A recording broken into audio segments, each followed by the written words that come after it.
Magandang araw mga bata, ngayong araw na ito ay ipagpapatuloy natin ang ating aralin sa kultura ng sinaunang Pilipino. Dumako na tayo sa paglaganap ng Islam.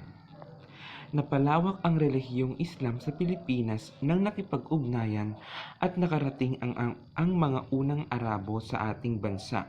Sumunod naman ang mga misyonerong Muslim mula sa Malacca, Johor at Borneo na dumating sa Sulu, dala ang Islam. Ayon sa ulat Pampamilya, ang unang nagpakilala ng Islam sa atin ay si Tuan Mashayka noong 1380. Napangasawa niya ang anak ni Rahasipad ng Patikol sa Buwansa, ngayon ay Holo.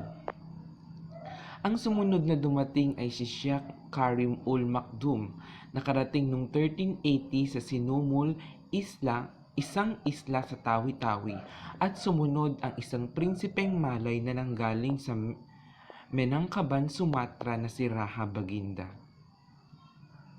Abu Bakar, isang misyonerong Muslim at iskolar mula sa Malacca. Napangasawa niya si Prinsesa Paramisuli, ang anak ni Raha Baginda. Itinatag niya ang sultanato ng Sulu. So nakarating si Abu Bakar noong 1450 sa Pilipinas. Ang sumunod naman ay si Sharif Muhammad Kabungsuan na nagpalaganap ng Islam sa Maguindanao at Lanao. Nasakop ang Cotabato noong 1475 at pinilit ang mga katutubo na sumampalataya sa Islam. Napangasawa niya si Prinsesa Putri Tunina. Itinatag ang sultanato ng Maguindanao. So noong 1450, itinatag ni Abu Bakar ang sultanato ng Sulu, at noong 1475 itinatag naman ni Sharif Muhammad Kabungsuan ang sultanato ng Maguindanao. Ang simula at ilang paniniwala ng Islam. Ang Islam ay salitang Arabic na ang ibig sabihin ay pagsuko o dedikasyon kay Allah. Muslim ang tawag sa taong sumasampalataya sa Islam, isinusuko nila ang sarili kay Allah.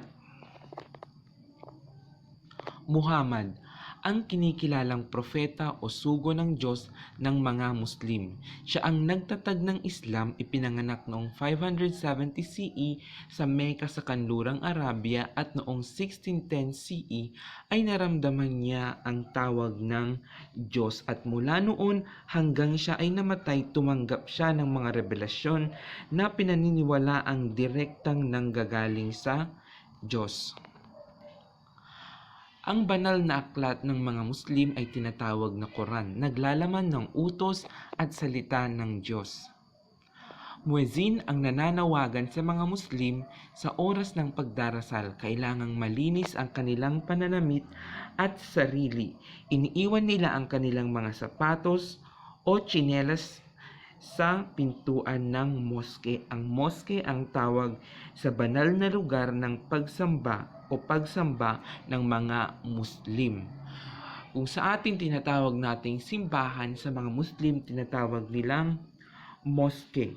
Nakahanay ng tuwid ang mga Muslim, kaya kung mapapansin nyo, ang mga Muslim dito sa larawan, nakahanay sila ng isang derecho at nasa harapan nila ang imam o ang pinuno ng mga Muslim. So hindi natin nakikita dito sa larawan, pero ang kanilang pinakapinuno sa pagsamba ay nasa pinakaharap.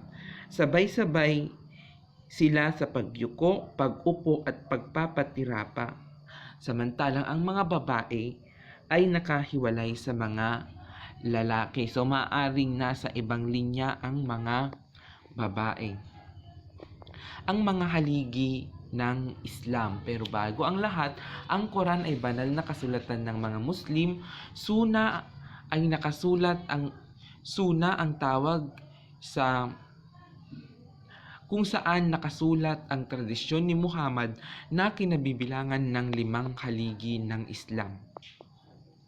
Ang una sa 5 haligi ng Islam ay ang Shahada. Walang ibang Diyos maliban kay Allah at si Muhammad ang sugo niya. So wala kang ibang sasambahin maliban kay Allah at ang kanyang propeta na si Muhammad. Salat o dasal. Kailangan 5 ulit ang pagdarasal sa isang araw na nakaharap sa Kaaba na matatagpuan sa Mecca, ang banal na lungsod ng Islam. Ang pangatlo ay zakat o pagkakawanggawa. Minsan sa loob ng isang taon, kailangan magbigay ng tulong ang mga Muslim. Ito ay itinatalaga sa halagang 2.5% ng kayamanan ng bawat Muslim. Ibig sabihin, kung lahat ng kayamanan mo, dapat 2.5% ang maibahagi mo sa kayamanan. Pang-apat ay som o pag-aayuno. Isang buwan ang pag-aayuno ng mga Muslim. Kung Ramadan na naaayon sa Islamic lunar calendar, ito ay isinasagawa upang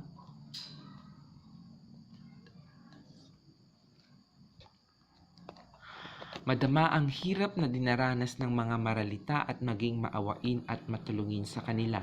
Maituwid ang landas na tinatahak at malayo ang sarili sa labis na pagnanasa sa makamundong bagay. Makabayad sa mga kasalanan, magbagong espiritual at pisikal, at magunita ang mahalagang pangyayari sa Islam. Ang pag-aayuno ay sinisimulan sa pagsikat ng araw at nagtatapos sa paglubog nito. Ipinagbabawal ang pagkain, pag-inom, paninigarilyo, mga kasayahan at ang paggawa ng gawaing mabibigat. Sa paglubog ng araw, maaari nang gawin ang mga ito. Ang panglima ay ang haji o paglalakbay sa banal na Mecca. Ang banal na lungsod ng Mecca ang sentro ng pananampalataya ng mga Muslim. Ang sinumang Muslim na makapaglakbay at sumamba sa banal na lungsod ay pinapayagang maidugtong sa kanyang pangalan ang salitang haji. So, sa mga Muslim, dapat makarating sila kahit isang beses man lang sa banal na lungsod.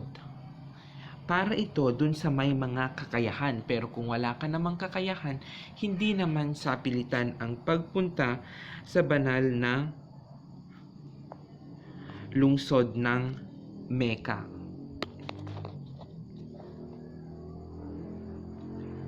Ang Kaaba sa Mecca. Ang pahabang batong marmol na nakatayong bantayog sa isang liwasan sa Mecca na itinuturing na sagrado ng mga Muslim.